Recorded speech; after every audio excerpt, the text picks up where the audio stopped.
ஹாய்ங்க. குழந்தைங்களுக்குலாம் அது வந்து குடுத்தோம்னா, உடனே வந்து சளி, இரும்பல் எல்லாமே சரியாயிருங்க. என் குழந்தைங்களுக்கு அடிக்கடி நான் இத தாங்க செஞ்சு குடுப்பேன். என்னன்னு பார்க்குறீங்களா, தேங்காய் பாலுங்க. தேங்காய் பால் குடுக்கும்போது ரொம்பவே நல்லதும் கூட. வாய் புண்ணுலாம் இருக்கு பார்த்தீங்களா, அவிங்களும் அது வந்து சாப்பிடும்போது உடனே சரியாயிடுங்க. கண்டிப்பா அது வந்து சாப்பிட்டு பாருங்க. தேங்காய் பால் எப்படி செய்றதுன்னு பார்க்கலாங்களா? அதுக்கு முன்னாடி என்னுடைய சேனல சப்ஸ்கிரைப் பண்ணாதவங்க சப்ஸ்கிரைப் பண்ணிக்கோங்க. பெல் ஐக்கான கிளிக் பண்ணுங்க. அப்பதான் நான் போடுற வீடியோஸ் எல்லாமே நோட்டிஃபிகேஷன்ல வருங்க. எப்படி செய்றதுன்னு பார்க்கலாங்களா? நான் வந்து 2 மூடி தேங்காய் எடுத்துக்கிட்டேங்க. நான் வந்து திருவிட்டு, அது கூட வந்து பார்த்தீங்கன்னா, மிக்ஸி ஜார்ல கிராம்பு, மிளகு, ஏலக்காய், சுக்கு வந்து நான் தட்டி போட்டுக்கிறேங்க. மிக்ஸியில ஓடுமா என்னான்னு தெரியல. நான் வந்து எப்பயுமே தட்டி போட்டுக்குவேன்.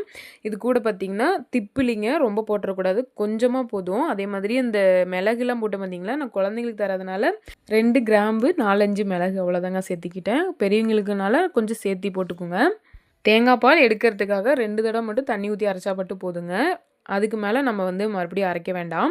கூட வந்து பார்த்தீங்கன்னா, நான் இனிப்புக்கு கருப்பட்டி சேர்த்திக்கிறேங்க. கருப்பட்டி வந்து அம்மா ஊர்லேருந்து வாங்கி குடுத்தாங்க. நான் வந்து வச்சிருப்பேன். குழந்தைங்களுக்காக மட்டும் நான் அத வந்து எடுத்து நான் யூஸ் பண்ணிக்குவேன். கருப்பட்டி இல்லாதவங்க பனங்கல்கண்டு வந்து அத போடுவாங்க. இல்லாட்டி வந்து நாட்டு சர்க்கரை கூட நீங்க யூஸ் பண்ணிக்கோங்க. இது ரொம்ப நல்லதுங்க. கருப்பட்டி நல்லா நுணுக்கி எடுத்துக்கலாமுங்க.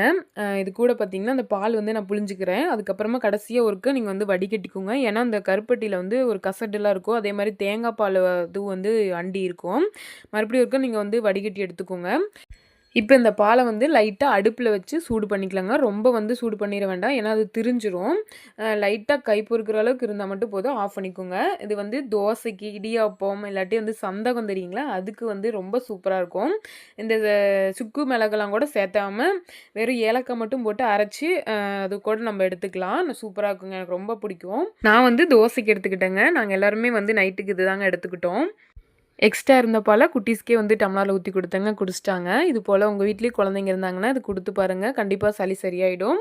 இந்த வீடியோ புடிச்சிருந்தா மறக்காம லைக் அண்ட் ஷேர் பண்ணிருங்க. சரிங்க, நம்ம நாளைக்கு ஒரு வீடியோல பார்க்கலாங்களா? பாய்.